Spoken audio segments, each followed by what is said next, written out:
la rescousse des populations qui manquent d'eau depuis plusieurs semaines. Aujourd'hui, ce sont les habitants de la commune d'Abobo-Bokabo qui ont été desservis en eau potable. Et puis le calme est revenu ce matin dans la bande de Gaza et en Israël après l'entrée en vigueur des cessez-le-feu qui a mis fin à 11 jours d'hostilité sanglante. Bonsoir et bienvenue dans le journal. Plusieurs quartiers du district d'Abidjan font face à une pénurie d'eau depuis quelques mois déjà. Les autorités mettent pourtant tout en œuvre pour assurer la desserte en eau potable de ces communes. Le groupement des sapeurs-pompiers militaires est un allié sûr de cette distribution d'eau potable. Ils sont à pied d'œuvre depuis le 6 mai dernier avec plusieurs citernes d'eau de 10 000 litres dans 4 communes d'Abidjan. Comment s'organise-t-il? Joël Gosset nous le dit dans ce reportage.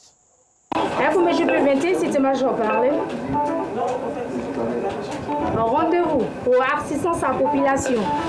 À Abobo-Bokabo, derrière l'hôpital, parlez. C'est le quotidien des sapeurs-pompiers militaires d'Abidjan depuis le 6 mai 2021. Apporter de l'eau aux populations des communes du district d'Abidjan qui en manquent. FMOG 21 parti pour assistance à la population à Abobo-Bokabo derrière l'hôpital. Plus de temps à perdre. Il faut agir vite. L'agent d'intervention de 10 000 litres d'eau du groupement des sapeurs-pompiers militaires s'ébranle vers la commune d'Abobo. Après une trentaine de minutes, l'équipe arrive à Bokabo. C'est ici que se fait la distribution d'eau. Une foule attend munie de seaux, de bassines et de bidons pour recueillir le précieux liquide. De quoi tenir au moins 3 jours pour certains et une semaine pour d'autres. Au milieu de la foule, nous remarquons la présence d'une nourrice. Elle tient son bébé né il y a à peine 2 semaines. Si sortir parce qu'il n'y a pas l'eau, ils sont obligés de sortir. Il n'y a personne à la maison. Je vais rester là. Si je ne peux pas sortir là, qui va puiser pour moi? Il n'y a personne, donc ils sont obligés de sortir. Également parmi les chercheurs d'eau potable, cette femme en état de grossesse avancée. Le manque d'eau potable la pousse à s'exposer aux bousculades. Quand il pleut, c'est ça, on peut avoir l'eau. Mais s'il ne pleut pas, là, on fait comment? On est assis là. Parce que ça, l'eau qui a plu, ça va au moins quelques jours. Depuis le premier jour qu'il a plu, c'est l'eau qui est là. Hier, il a plu, il a ramassé et remis dedans. Bon, c'est vert, c'est pas joli. Tu veux, tu vas prendre ça comme ça. Souvent, il veut prendre l'eau, le bas ventre me fait mal, mais ils sont obligés. Il fait comment? Et ça allait prendre l'eau, et sur le venir, ça allait me coucher 3 jours. Il fait comment? Ici, à Bokabo, dans la commune d'Abobo, l'eau est devenue une denrée très rare. Sa quête est un véritable calvaire pour les populations. Il n'y a pas l'eau là, ici là, il n'y a pas l'eau. Dans 2 jours là, c'est la pluie là qui vient. On a trouvé un peu l'eau, sinon il n'y a pas l'eau. Tout le monde veut déménager, mais c'est la même chose partout. Dans Abobo complet là, c'est la même chose partout. Un bidon d'eau à 100 francs, on a dedans maintenant, ça vaut 5 ans. On a un compteur, on n'a pas l'eau. On paye entretien, on paye entretien. On est fatigué, maintenant on ne paye plus. On dit qu'on va venir prendre compteur. Il n'y a pas l'eau. Cette opération de ravitaillement en eau potable se passe sous l'œil vigilant d'Idriss. C'est lui qui a appelé le centre de coordination des opérations de transmission de sociaux. Puisque je suis abonné sur la page des sapeurs-pompiers, j'ai vu qu'ils ravitaillaient les quartiers en eau. Alors donc, sur ce point, j'ai eu de la population de Bokabo sur ce problème d'eau. C'est hier dans l'après-midi, j'ai reçu l'appel du lieutenant Kwasi à partir de 9h pour nous ravitailler. On doit être prête à sortir. Puis je les remercie aussi pour cet acte de bravoure. Voilà, j'aimerais qu'ils continuent dans ce sens-là, en nous ravitaillant en eau. Parce que parfois, les populations sont obligées d'attendre la pluie pour se laver. Ce jour, certains habitants de Bokabo devront rentrer chez eux sans avoir pu recueillir la moindre goutte d'eau potable. Les 10 000 litres du GSPM n'ont pas suffi à satisfaire les besoins du quartier. Ces infortunés rejoignent leur domicile les seaux vides. Ils comptent désormais sur le ciel pour déverser quelques gouttes de pluie qu'ils pourront recueillir et étancher leur soif. Dans le même temps, les autorités municipales de la commune d'Abobo ont initié une rencontre d'échange entre les structures en charge de l'eau et de l'électricité, parce que l'électricité aussi manque, avec les habitants de la dite commune, des habitants qui avaient organisé des marches de protestation pour dénoncer cette situation. Nous, Sangaré et Paragassoro Kone ont assisté à la rencontre.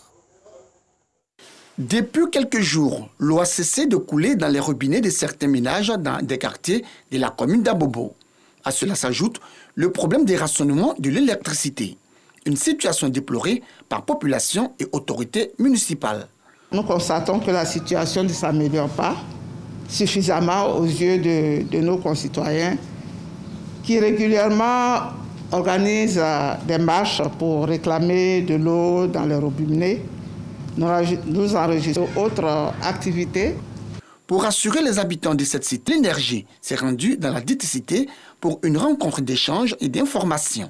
Selon le directeur général de l'Office national de l'eau potable et celui de Côte d'Ivoire Énergie, les services techniques sont à pied d'œuvre pour trouver une solution à ces différents problèmes. Les populations d'Abobo ont été un peu fâchées pour des problèmes d'eau et d'électricité. Nous leur avons expliqué qu'en réalité, le gouvernement de Côte d'Ivoire ne les a pas laissés tomber. De gros investissements ont été faits dans le secteur de l'eau, aussi dans le secteur de l'électricité. Alors ces informations leur ont été portées à leur connaissance et elles ont compris également que les difficultés qui ont été les leurs ne sont que des difficultés passagères. Et nous pensons que d'ici quelques instants, nous allons régler l'ensemble des problèmes liés à l'eau et à l'électricité. Au sortir d'ici, je suis encore heureuse de savoir que notre marche n'a pas été vaine. Nous avons été entendus et nous avons été, nous avons eu l'information qui dit que dans les jours à venir, nous aurons encore de l'eau dans nos robinets qui vont nous servir, qui ne vont pas nous permettre de nous promener pour chercher de l'eau dans la commune d'Abobo. En attendant la fin du calvaire, des dispositions transitoires ont été prises par les structures en charge de l'eau et de l'électricité pour soulager les populations. Permettre aux jeunes de la commune d'Adjamé d'avoir des repères et des sources de motivation dans la société, c'est le sens d'une rencontre d'échange dénommée le grand invité de la vie associative. Mamadou Touré, ministre de la promotion des jeunes, de l'insertion professionnelle et du service civique, était l'invité de cette tribune d'échange initiée par la mairie d'Adjamé. Une rencontre pour partager son expérience universitaire, professionnelle et politique, mais surtout d'aborder les politiques mises en place par le gouvernement pour l'employabilité des jeunes. Nous Sangaré Boko Clément. Ministre de la promotion de la jeunesse, de l'insertion professionnelle et du service civique, Mamadou Touré était le grand invité de la vie associative, le mercredi 19 mai 2021. Une tribune d'échange au cours duquel il a partagé son expérience avec les jeunes de la commune d'Adjamé. Une occasion pour le ministre de retracer son parcours universitaire, professionnel et politique. Mamadou Touré a également exhorté les jeunes à la culture de l'excellence et à la persévérance. Moi, je pense que c'est bon de s'engager. Maintenant, tout le monde n'est pas obligé de faire de la politique. On peut être engagé politiquement, on peut être engagé au niveau de la société civile, parce que c'est l'engagement qui permet d'apporter sa contribution à son pays, à son continent, au monde, etc. Donc, il faut vous engager. Chargé de l'insertion des jeunes, le ministre Mamadou Touré est aussi revenu sur les grandes actions entreprises par le gouvernement pour répondre à la problématique de l'employabilité. Nous avons un programme d'entrepreneuriat qui permet aujourd'hui donc de financer tous les jeunes avec 3 niveaux de financement. Vous avez parlé donc de l'opération Agir pour les jeunes. C'est tous ces jeunes qui ont besoin de financement qui partent de 100 000 à 1 million. Deuxième niveau de financement, c'est les projets de 1 million à 5 millions. Ça, on va le faire avec les collectivités territoriales, les régions. 3 milliards 100 qu'on va dégager pour les régions. Et puis, troisième niveau de financement à 50 millions de francs CFA. Nous avons le programme national donc, de stage. Tous ces jeunes qui ont des BTS, qui ont besoin de stage, pour les stages, où ils sont payés 15 000 francs CFA par mois pour valider leur diplôme. Cette rencontre d'échange est une initiative du premier magistrat de la commune d'Adjamé. Elle vise à transmettre des valeurs de probité et de civisme. La vie associative est un dispositif qui s'inscrit dans le cadre de la promotion de la vie associative et du renforcement des capacités des jeunes. Ce programme vise à encourager les jeunes à agir en tant qu'acteurs de changement et de développement social. La vie associative est à sa première édition. Le maire Farik Soumaoro entend pérenniser ce rendez-vous d'échange avec les jeunes en vue de leur permettre d'avoir des repères dans la société. Parlons éducation, les meilleurs élèves du lycée moderne de Songon ont été récompensés pour leur mérite et leur abnégation au travail par la jeunesse Côte d'Ivoire plurielle, une structure non gouvernementale qui œuvre pour la promotion des citoyens nouveaux et respectueux des valeurs républicaines. Il s'agissait pour les organisateurs d'encourager l'excellence à l'école, agir ensemble dans l'école pour la promotion des citoyens modèles. C'est le thème développé au cours de cette cérémonie de distinction. Paragasson connaît Demadongui. Ils sont les meilleurs de leur promotion. Ces élèves du lycée moderne de Songon, commune située dans le district autonome d'Abidjan, ont été distingués pour leur mérite et leur ardeur au travail. Une initiative de la jeunesse Côte d'Ivoire plurielle, JCIP, qui vise à encourager et à féliciter ses apprenants, mais surtout à prôner l'excellence à l'école. C'est autour de la problématique agir ensemble dans l'école pour la promotion des citoyens modèles que cette cérémonie de distinction a été initiée. Objectif, faire des élèves des modèles et des citoyens responsables dans la société. Nous avons récompensé les meilleurs. Les parents d'élèves sont venus nombreux, car pour nous, c'est promouvoir les valeurs de la citoyenneté. L'objectif, c'est de permettre aux jeunes d'être un modèle pour la société, leur donner des valeurs qui peuvent leur permettre d'être des bons citoyens. Donc, nous pouvons dire que nous avons atteint quelque part notre objectif qui visait à sensibiliser les jeunes sur les valeurs de la République. Cette cérémonie a vu la présence des responsables et encadreurs du lycée moderne de Songon et a bénéficié du soutien de l'honorable Diomandé Aboulay Karim. Il a exhorté l'ensemble des élèves à plus d'abnégation au travail et leur a demandé par la même occasion d'être des exemples à l'école afin d'être de bons citoyens pour le pays. C'est le dénominateur commun, la Côte d'Ivoire.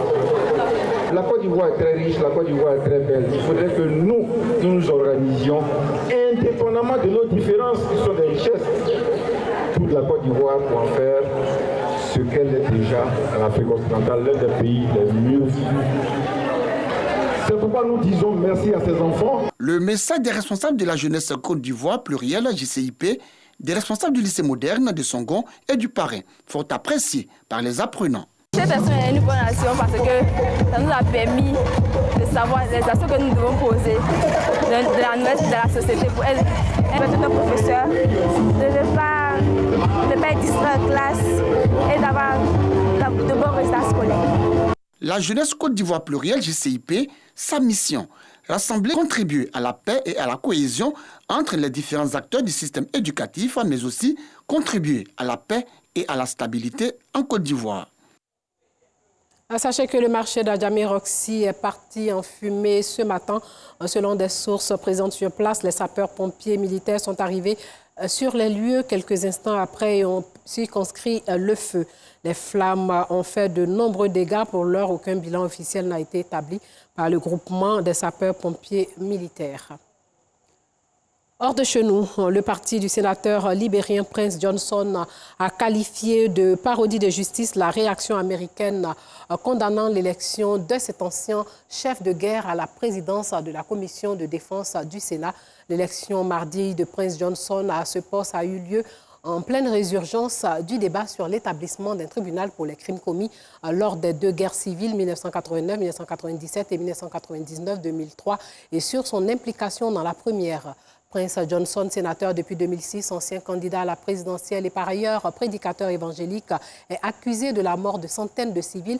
Il avait causé un choc international en apparaissant dans une vidéo buvant des bières tandis que ces hommes torturaient à mort le président Samuel Doe en 1990. Prince Johnson est l'un des 8 chefs de guerre dont une commission Vérité et Réconciliation installée en 2006 préconisait en 2009 qu'il soit jugé par un tribunal spécial, mais la mise en œuvre de ces recommandations se fait toujours attendre. En plus de 10 ans de conflit dans le nord-est du Nigeria, le chef du groupe djihadiste Boko Haram, Aboubakar Shekau, a été donné pour mort au moins 5 fois avant de réapparaître. Mercredi, un groupe djihadiste rival lié au groupe État islamique a mené une opération contre lui dans le bastion de Boko Haram à la forêt de Sambisa. Selon ses sources proches des services de renseignement, Aboubakar Shekau est grièvement blessé en tentant de se tuer pour éviter d'être capturé depuis jeudi. La rumeur de sa mort a déferlé sur les réseaux sociaux. Plusieurs médias et spécialistes de la région ont annoncé sa mort, mais il n'est pour l'heure pas possible de vérifier cette information de sources indépendantes. Et pour finir, sachez qu'il y a une matinée calme à Gaza et en Israël après l'entrée en vigueur du cessez-le-feu.